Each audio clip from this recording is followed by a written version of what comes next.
Wuhan's war on COVID-19. Wuhan, a metropolis of 11 million residents in central China's Hubei province. This winter, the city is fighting an unprecedented defensive battle.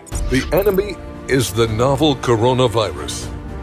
By January 23rd, there were 495 confirmed cases in Wuhan. To minimize the spread of the virus, the city, with a population 1.3 times that of New York, was locked down. China then began a large-scale rescue mission. On January 24th, the first batch of medical teams from outside Hubei arrived. Meanwhile, Chinese companies were ordered to build a 1,000-bed hospital within 10 days, and a second soon followed. On January 25th, China held a top-level meeting on the outbreak, and confidence in winning the battle was expressed.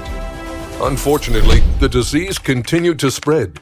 By February 2nd, the total confirmed cases in Wuhan surpassed 5,000. The next day, the construction of 3 temporary hospitals began. Since February 7th, the Chinese government has called on 19 other provinces and municipalities to send medics to cities in Hubei. On February 9th alone, 6,000 medical workers landed at Wuhan's airport. On February 11th, the total number of confirmed cases in the city neared 20,000. 2 days later, the Chinese Air Force sent cargo planes, carrying 1,400 more medics from the army. Over 1,500 medical workers have been infected, and some laid down their lives to save others.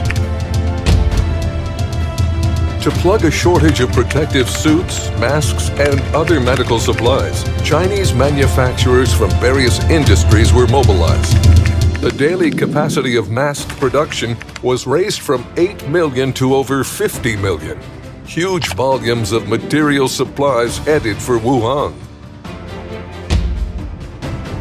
By February 23rd, China had dispatched over 330 medical teams, incorporating 41,600 medics to the virus-hit Hubei. Wuhan has built 2 infectious disease hospitals, increased the number of designated hospitals to over 40, and put in use 13 temporary hospitals, bringing the total number of available beds to over 40,000, while preparing another 70,000 beds at quarantine sites. No one is left unattended. Fortunately, new confirmed cases in Wuhan have finally started to decline. The dawn of victory has appeared.